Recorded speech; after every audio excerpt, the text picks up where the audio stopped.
अचानक ऐसा क्या हुआ? 531 पॉइंट्स की स्टॉक मार्केट में तेजी, अचानक हमारा आज रुपया भी इंप्रूव कर गया। जुमे को जब बैनुल-अक़वामी मार्केट्स बंद हुई तो हमने ब्लड बाथ देखा अमेरिकन मार्केट्स में, हमने जो कमोडिटी मार्केट्स हैं उसमें ब्लड बाथ देखा। इंटरनेशनल करेंसीज बुरी तरीके से गिर रही हैं, ब्रिटिश पाउंड, यूरो, डॉलर के मुकाबले में। आज भी हमें देखा कि प्रेशर में नजर आई, रीजनल मार्केट्स प्रेशर में थी। आज बॉम्बे स्टॉक एक्सचेंज में मंदी थी। हमारे यहाँ क्या सिर्फ डार साहब की एक खबर की वजह से ये सब हो रहा है या कुछ फंडामेंटल्स भी हैं? बहुत बहुत शुक्रिया शाहज़ेब भाई। आई थिंक कम्बिनेशन है, कुछ परसेप्शन डार साहब का भी है कि उनके आने से शायद चीज़ें बेहतर हो जाएं, मगर उसके साथ साथ हमें ये नहीं भूलना चाहिए कि वीकेंड पे दो मज़ीद डेवलपमेंट्स हुई। एक का इशारा आपने दिया कि दुनिया भर में कमोडिटीज़ बहुत तेज़ी से नीचे आ रही हैं। जो WTI ऑयल है वो $77 तक पहुंच गया था और पाकिस्तान का सबसे बड़ा मसला ही एनर्जी बिल है। दूसरी जानिब जो प्लेजेस आ रही हैं और जो कमिटमेंट्स वर्ल्ड बैंक की तरफ से और जो बायलैटरल और मल्टीलैटरल आ रही हैं पाकिस्तान के फ्लड्स पर, वो भी वीकेंड पे कुछ ऐसी खबरें आई कि जो अमाउंट हम एक्सपेक्ट कर रहे थे उससे ज़्यादा शायद पाकिस्तान को मिल जाए और पाकिस्तान के एक्सटर्नल अकाउंट में कुछ सपोर्ट मिल जाए और कुछ रीस्केड्यूलिंग हो जाए।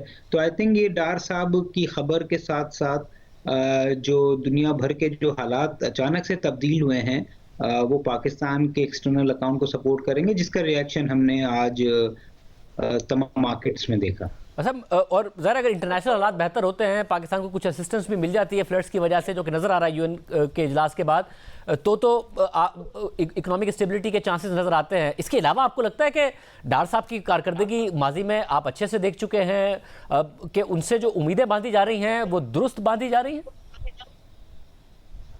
देखिए, मुझे लगता है कि पाकिस्तान की सबसे ज़्यादा अगर बचत हो सकती है वो एक्सटर्नल हालात हैं, जिसमें जो कमोडिटी प्राइसेस अगर गिर जाती हैं या पाकिस्तान को फ्लड्स की वजह से इमदाद मिल जाती है, या पाकिस्तान के जो ताल्लुकात हैं चाइना से हैं या सऊदी अरब से हैं या अमेरिका से, वो मज़ीद बेहतर हो जाते हैं, तो ये फैक्टर्स तो पाकिस्तान की इकोनॉमी को हेल्प कर सकते हैं।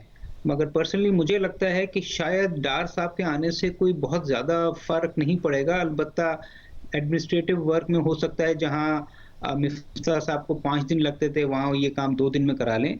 उसका रीज़न ये है कि जो ग्लोबल फाइनेंशियल हालात वो अभी वो नहीं है जो 2014 और 17 में डार साहब के दौर में हुआ करते थे कि वो $400-500 मिलियन की बोरोइंग कमर्शियल मार्केट से कर लेते थे, $2 बिलियन का यूरो बॉन्ड इशू कर लेते थे और रिजर्व बढ़ जाते थे और इस्तेकाम आ जाता था।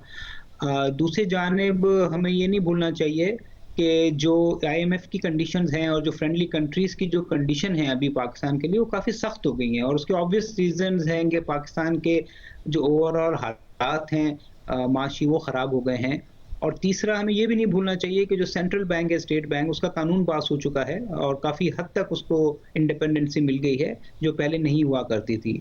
तो मेरा पर्सनल ख्याल है कि थोड़ा बहुत फ़र्क उनके आने से ज़रूर पड़ेगा, मगर कोई बहुत बड़ा फ़र्क शायद ना पड़े, जिसका वजूहात मैंने